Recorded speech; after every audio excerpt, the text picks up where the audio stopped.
저는 개인적으로 그 전태일 평전도 봤지만 테일이라고 하는 그 5권짜리 단행본 만화책을 보고 굉장히 많이 울었어요. 그리고 그 만화책을 보고 흘린 눈물이 어떻게 지난 한 5, 6년 전에 이 전태일 애니메이션을 만들려는 결심의 시작이기도 했는데요. 한번 올해 11월에는 반드시 전태일 열사에 관한 책을 한번 보고 계승하기 위해서 우리가 남 무엇을 할 것인가 생각해 보는 것 의미가 있는 것 같습니다. 저는 요즘 우리에게 필요한 게 연대라고 생각합니다. 서로 힘을 모으고 서로 위로하고 서로 격려하면서 서로 함께 더불어 사는 삶. 우리 사회가 너무 격차가 심합니다. 빈부의 격차 또는 노동자들 사이에도 비정규직부터 아주 정규직 고소득자까지 이런 것들을 어떻게 나누고 함께 할 것인가. 이것이 어떻게 보면 전태일의 연대하는 나누는 그런 마음이 아닐까. 그런 생각으로 봅니다. 사실은 사업장 내에서도 직급 간, 성별 간, 세대 간 갈등들도 많고 하기 때문에 참 실천하기 어려운 그런 문제라고 생각을 합니다. 그러나 각자 도생에서는 정말 다 죽을 수밖에 없는 거죠. 노동조합을 중심으로 해서 단결하고 또 우리 같은 산별 안에서 연대하고 우리 산별 밖으로 노동자 연대하고 또 더 어려운 영세 상인들 또 노동자들하고 항상 연대하도록 노력해야지 결국에는 다 같이 잘 살 수 있다. 우리 사회에는 그 수많은 차별받는 사람들이 있습니다.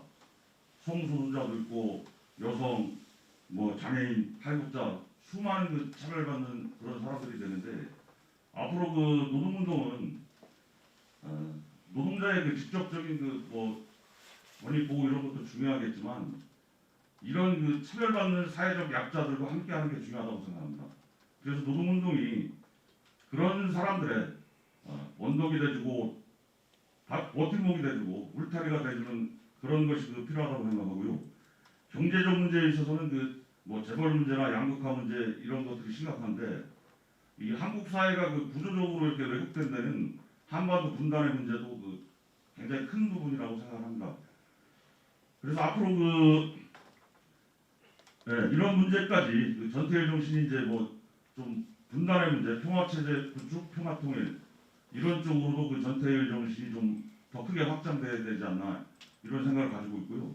이수원 어머니도 노동의 힘을 하나로 모아야 된다고 얘기했는데 사람들은 양대노총, 한국노총과 민주노총이 힘을 합쳐야 된다 이런 말씀 많이 하시는데 저도 거기에 동의하지만 더 큰 틀에서는 조직 노동이 이제는 훨씬 더 밖에 많은 수를 차지하고 있는 조직 밖의 비조직 노동자들과 함께해야 한다고 생각합니다. 코로나19 때문에 우리가 굉장히 고통받고 있는데요. 코로나19 위기를 통해 본 노동조합의 과제라는 주제로 다시 한 말씀 듣도록 하겠습니다. 세계에서 거의 유일하게 대한민국, 우리나라가 이 코로나 방역에서 가장 앞서 나가고 있다는 점에서 정말 대단한 자부심을 느낍니다. 그런데 실제 그 중에서도 저는 알게 모르게 가장 앞장서서 그게 복무하면서 해온 그 직업이나 집단이 노동자라고 생각해요.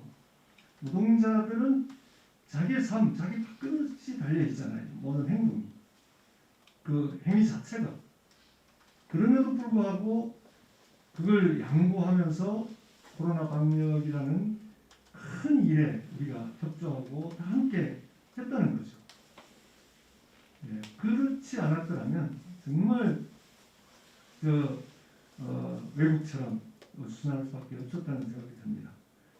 모든 사업장들이 문을 닫더라도 반드시 운영을 해야 되는 문을 열고 고객과 대면할 수밖에 없는 그런 분들을 이제 필수 노동자라고 부르기 시작을 했던 것 같고요.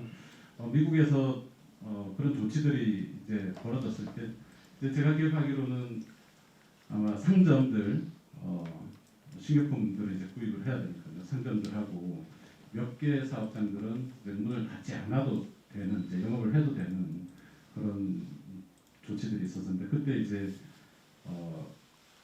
사실은 이제 은행들도 포함이 됐었습니다. 그 당시로 보면 미국에서는 이제 은행원들도 필수 노동자로 분류가 됐던 셈이죠. 최근에 있었던 이제 국제 사무금융 영상을 통한 회의에서도 우리 금융 노동자들이 필수 노동자다 이런 부분들이 좀 강조가 됐었고요. 근데 또 지금 우리 현재 이제 한국 사회에서 논의가 되는 필수 노동자의 얘기들은 조금은 그 시각들이 다른 것 같습니다. 좀 더 어렵고 좀 더 이 방역에 취약한 분들에 대한 최소한의 이제 방역에 필요한 물품들의 제공 또는 보호 장치 이런 쪽으로 좀 많이 되고 있는데 과연 이제 이게 이제 어떤 법이 될 것인지 아닌지는 좀 두고 봐야 될 문제인 것 같고요. 택배 노동자들이 과로사로 지금 열 몇 분이 돌아가셨는데 그분들 중에서 상당수가 산재보험을 가입을 할 수 있도록 최근 법이 바뀌어서 특보 신분임에도 불구하고 산재를 당연히 가입하고 있었어야 되는데 산재보험 재적용을 본인 자필도 아닌 다른 분의 서명으로 신청을 해서 그 유가족들은 이제 산재보험조차도 받지 못하는 그런 상황들이 있고요. 또 대리운전 노동자와 같이 또 어려운 분들도 코로나로 인해서 사실은 일이 많이 없으시대요. 아예 이제 음식점들이 9시까지만 영업을 한 경우들도 있었고 요즘도 늦게까지 이렇게 술을 드시고 대리를 하시는 분들이 많지 않아서 굉장히 어려우시다고 하는데 그분들도 이제 전속성이라는 이제 문제 때문에 산재 고용보험을 제대로 가입할 수 없는 그런 문제들은 저희가 코로나19로 인해서 좀 반드시 해결을 해야 되는 그런 사연인 것 같습니다. 해고 금지를 뭐 법으로 명문화하고 이런 차원을 떠나서 당장의 노동자들이 그 일자리를 잃고 소득이 감소해서 상당한 고통을 받고 있는데 신속한 그 사회적 협약을 통해서 그 정부 지원을 그 이끌어낼 필요가 있었고요. 또 하나는 그래도 그 완전히 법제화되지는 않았지만은 사회 안전망의 최저 기준을 그 굉장히 끌어올릴 수 있는 그런 계기가 됐다고 생각합니다. 전국민 그 고용보험제나 상병수당 이렇게 앞으로도 법으로 제정될 수 있던 그 단초를 그 만들어낸 거고요. 앞으로 이런 것들이 그 더욱 확대되고 강화되는 그런 것들을 이끌어냈다고 생각합니다. 그래서 작년에 그 임단협 지침으로 그 사회연대임금 제시했는데 코로나19로 인해서 그 구체적인 성과를 내지는 못했습니다. 물론 그 금융노조가 아주 모범적인 사례를 만들어줘가지고 지금 이 자리를 빌어서 굉장히 고맙다는 말씀드릴게요. 한국노총 5.1 플랜에 대해서 김동명 위원장님께 말씀 좀 듣겠습니다. 예, 5.1 플랜에서 그 오는 그 5인 미만 사업장의 그 근로기준법 그 확대 적용하는 문제고요. 그 이른 그 1년 미만 노동자한테도 퇴직금 주는 거. 그 다음에 플랫폼 노동자들 그 사회보장 확대하고 그 노조할 권리 확대하는 거. 프리랜서 노동자들 사회보장 확대와 노동할 권리 확대하는 거. 이게 주요한 내용입니다. 어떻게 보면 그 근로기준법에 그 일정 정도의 규모가 되는 이런 노동자들은 그 근로기준법에 적용을 받는데 오히려 더 열악한 노동자들이 그런 적용을 받지 못한다는 것은 상당한 문제가 있다고 생각합니다. 이것은 그 정부, 법, 그런 사람들을 의도적으로 외면한 거라고 저는 생각합니다. 왜 더 열악하고 더 힘들고 이런 사람들이 그 최저 기준을 명시하는 그 법의 보호조차 받지 못해야 합니까? 이 법 통과를 주장하면 많은 사람들이 공격합니다. 그러면 영세 중소 상공인들 다 죽으란 얘기나 노동의 권리만 중요하고 그 사람들의 그 생존권은 중요하지 않냐 이런 충돌의 문제를 얘기합니다. 저는 왜 그 열악한 노동자의 노동의 권리를 그 영세 소상공인들이 책임져야 합니까?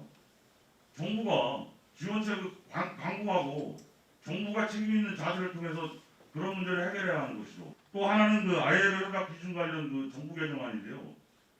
제가 그 단발령 얘기했습니다. 일제 시대에 그 머리카락 몇 개 자르는 게 그 엄청난 일인가요? 실용적인 관점에서 보면 아무것도 아니지만 목숨 걸고 저항하잖아요. 이건 노동의 그 가장 중요한 그 정신과 원칙의 문제이기 때문에 이게 그 법으로 훼손된다 그러면 앞으로 모든 노동 문제를 다루는 데 있어서 많은 후퇴를 가져올 수밖에 없는 보다 원칙적인 근원적인 문제라고 생각을 저는 합니다. 저는 이제 영화 만드는 사람이니까 이제 말씀드리면서 극장에서 스피커 5개 이렇게 틀고 또 작은 스피커 하나 포함해갖고 입체적으로 듣는 거를 5.1 채널이라고 하는데 오늘 한국노총의 5.1 플랜은 5인 미만 사업장 그리고 1년 미만의 노동자를 말씀하시는 거군요. 저 처음 알았습니다. 촛불 시민으로부터 그 정권을 위임받은 문재인 정권이 지금 뭐 아이로 비준 등등을 핑계 삼아서 또는 전에 노동 존중 세상을 만들어 보겠다는 것에 오히려 유턴을 하면서 노동법을 개혁하려고 사행조책에 밀리는 이런 상황에서 한국노총이나 민주노총이 이렇게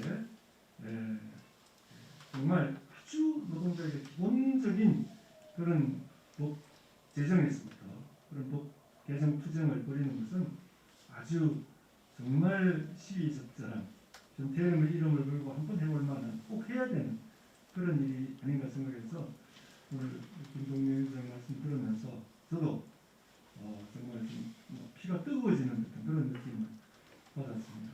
우리 근로 동지들 고맙고요. 꼭 우리가 이런 것들을 좀 완처시켜 나가는 것이 전태일 정치를 개선하는 게 아닌가 이런 생각을 해봅니다. 네, 이소일사님 감사합니다. 제가 실제로 지난주 토요일 날 성남시에서 전국 각지의 지자체 공공기관들의 프리랜서 강사분들이 처음으로 노동조합을 결성을 하는 제목이 굉장히 긴데요. 한국노동조합 총연맹, 전국연대노조, 전국노동연대 노동조합, 전국강사연대 본부 출범식에 다녀왔는데요. 정말 짧은 시간에 노동을 하시는 그 노동자들이 처음 노동조합을 결성을 하시면서 서로 껴안고 눈물을 흘리고 하는 모습들을 봤습니다. 저희 한국노총의 5.1 플랜 이렇게 실천을 함께 하고 있다는 부분 꼭 알아주셨으면 하고요.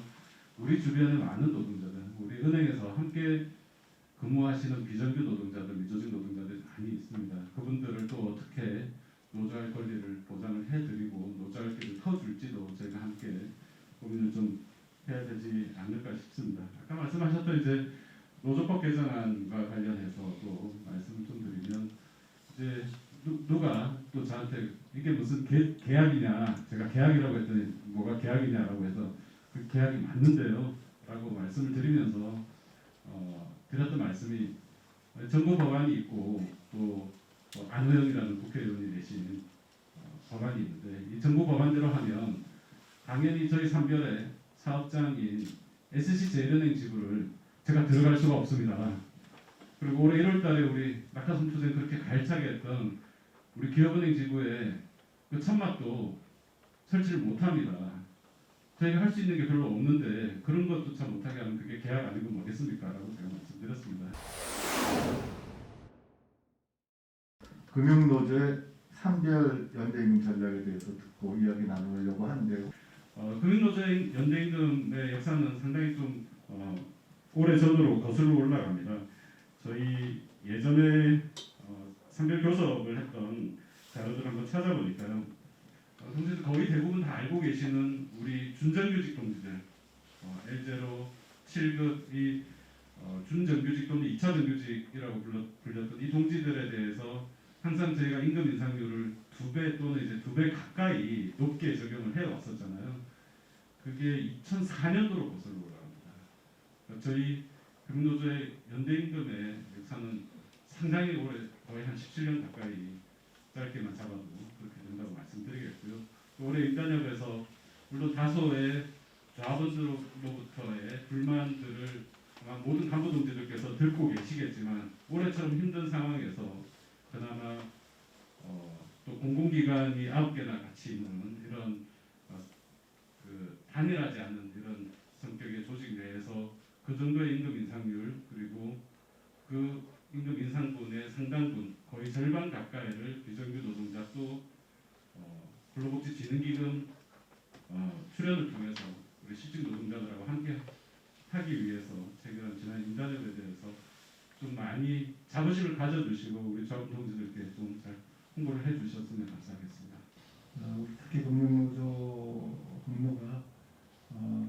우리 조합원들의 임금 인상분이라든지 이런 부분과 또 그 기관에서 사측에서 또 기금을 연출하고 해서 큰 기금을 마련하고 그걸 가지고 어려운 비정규직이라든지 또는 열악한 환경에 있는 다른 분들에게 나누는 그런 재단을 마련하고 활동하고 있는 것을 잘 알고 있습니다.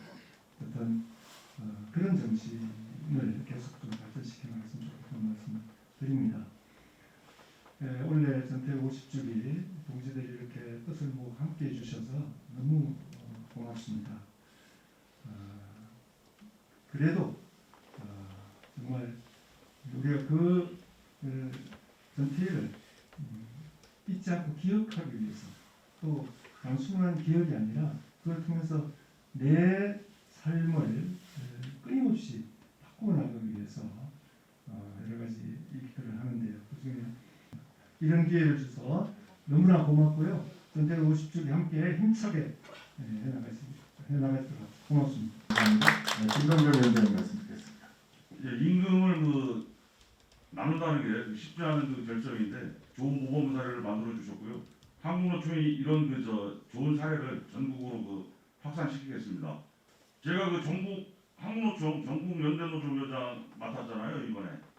저희 조합원들이 대부분 취약계층에 있는 그런 노동자들입니다. 이런 노동자들의 입장을 제가 노조위원장으로서 확실하게 대변할 것이고 만약에 한국노총 위원장이 그런 제 열정을 안 받아준다면 제가 한국노총 위원장 혼내주겠습니다. 우리의 영원한 노동자, 우리의 큰형님, 용팔이 형님이 우리 금노에 오셔서 저한테 KPI를 전태일 동판 1,700장을 주고 가셨습니다. 왜 보낸 공문을 다시 보내고 이렇게 자꾸 목표가 늘어나냐 이렇게 생각하실 수 있는데요. 또 저희가 힘을 모을 때는 한번 크게 힘을 모아야 되기 때문에 이 방송 보고 계신 각 지부 대표자 여러분, 동지 여러분 많은 동참 좀 부탁드리겠습니다. 고맙습니다. 아주 찢어지게 가난한 청년이 있었고 그 청년이 자기 도시락을 나누고 차비도 풀방울을 사서 집에까지 걸어가고 그래도 안 되니까 환경을 개선해 보려고 재단사 조수부터 다시 시작하고 어느 날 근로기준법을 알게 되죠. 그래서 지키려고 그렇게 고생을 하다가 안 되니까 근로기준법을 허용시키려고 하는데 그마저도 막히자 자기 몸에 불을 지르게 되고 그 불꽃이 우리 사회에 등불이 돼서 50년 동안 이만큼 좀 앞으로 저희가 살아오게 희망을 줬던 것 같습니다. 이제 전태일 50주기를 맞아서 한번 되돌아보고 다시 한번 우리 마음에 어떤 힘을 얻고 새롭게 출발할 수 있는 그런 계기가 올해 됐으면 좋겠고요.